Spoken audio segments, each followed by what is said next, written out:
Welcome back to Chinese Culture 101. I already mentioned before that I went to China, but when I was there, I was staying at a hotel in the city center next to big businesses. I really saw the main roads, which were huge, by the way. It's like two ways, and then on top of that you have a lane for the e-bikes, so crossing the road was very stressful. One of my favorite things was to go to different hutongs, which are traditional old alleys. It's kind of like the equivalent of like a hipster neighborhood now.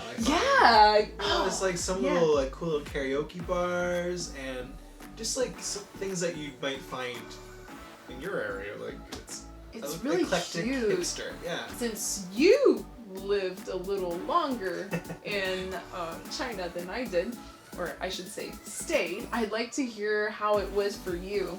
So I think first for me it was just misconception. I thought that we all know that China has a very large population, like 1 billion people, right?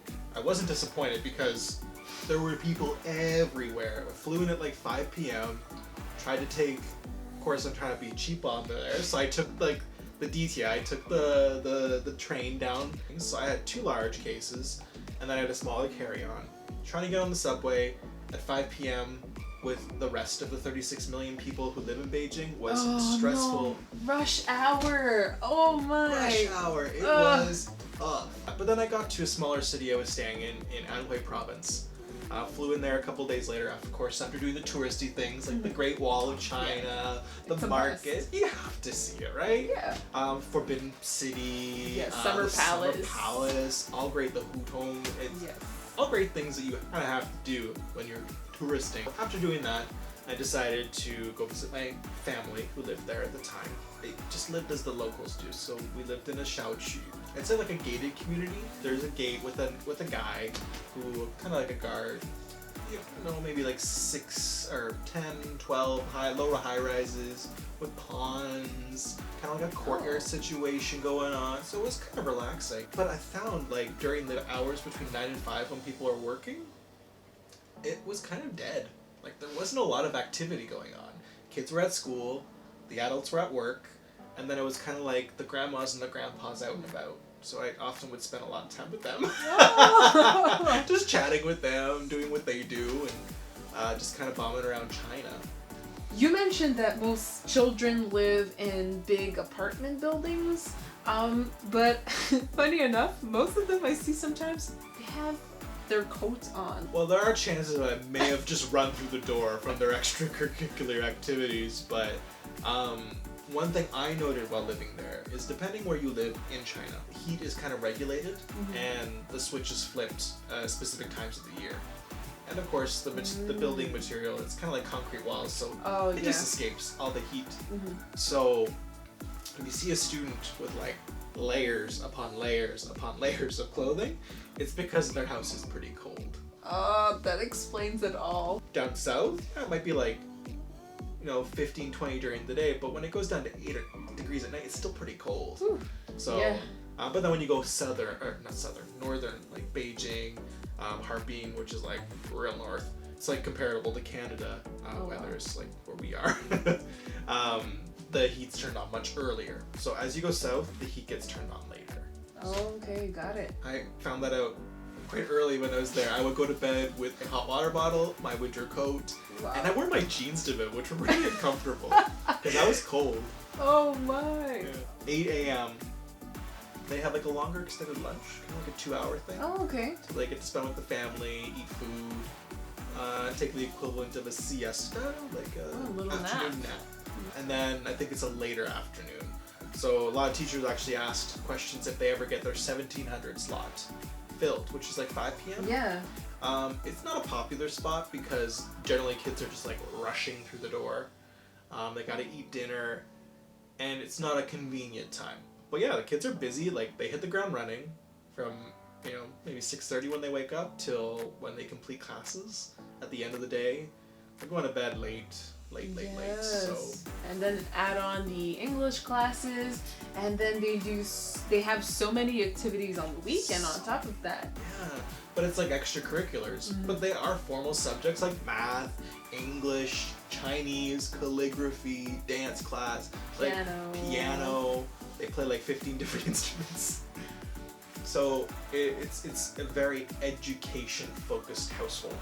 You might have a class that went really well one week, but the next week they're burdened with a lot of homework, a lot of pressure to succeed, because competition is quite fierce. So they might be just bogged down and burdened and pressured with a lot of things in their lives. So maybe a class they act out.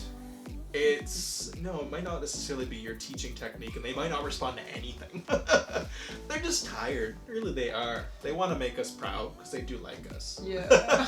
But they're kids. Like, they have different breaking points than we do. So I think when we understand that their workload is a lot, it can help us to be a little more understanding. Exactly. And also understanding of when perhaps we get a complaint from a parent. Yes. Because education is such a big thing, and they want their child to succeed. So understanding that too and taking it with a grain of salt is a good way of looking at feedback. On top of that, they have a lot of exams, and there's one specifically that puts a lot of stress on the students. It's the Gaokao. So like literally translated the high test. To level the playing ground between the upper class and the lower class to get into good universities, different top tier. You might recall with Shosho how she talked about the different tiers of the university depending on your grade. Yes. So this test could be a chance to change a student's life. So if they come from a lower income family, a good score can mean them going to a very prestigious university in China. Whereas if you get a low score, it could mean a lower tier university, and it could also, in their mind, set a career path that might not be as desirable. So this test is like super intense. It is regarded as one of the hardest tests in the world. It's focusing on the standard educational subjects like math, English, Chinese, and then depending on your major, there will be a separate list. Okay. But this is a 9-hour exam, so it's 2 days. What? That I really didn't know. It's not only stressful for the kids, obviously, but then the parents are also like super stressed out. There's these testing centers that they don't want any distractions for their kids, so they actually blocked off major intersections of roads so they didn't hear the cars passing by. Oh wow. It really pushes you to deliver a high quality class each time. Yeah, because they're paying money, they're investing time, and basically they see their future in your hands. Yeah, actually. No pressure. No pressure at all. Just a little. I think we talked about a lot of things regarding lifestyle, but I think the takeaways is education first. Family and education are like top priorities. Top priorities in the Chinese culture. So when you kind of have those two ideas kind of floating around your head when you're giving your classes, it will help you understand them better and deliver a, like Adrienne mentioned, awesome high quality course. Maybe you haven't been to China yet, but at least you have a little idea of the living conditions and also their schedule and what they are going through. Yeah. And if you do live in China, let us know your observations about daily life and what do you observe the local kids doing.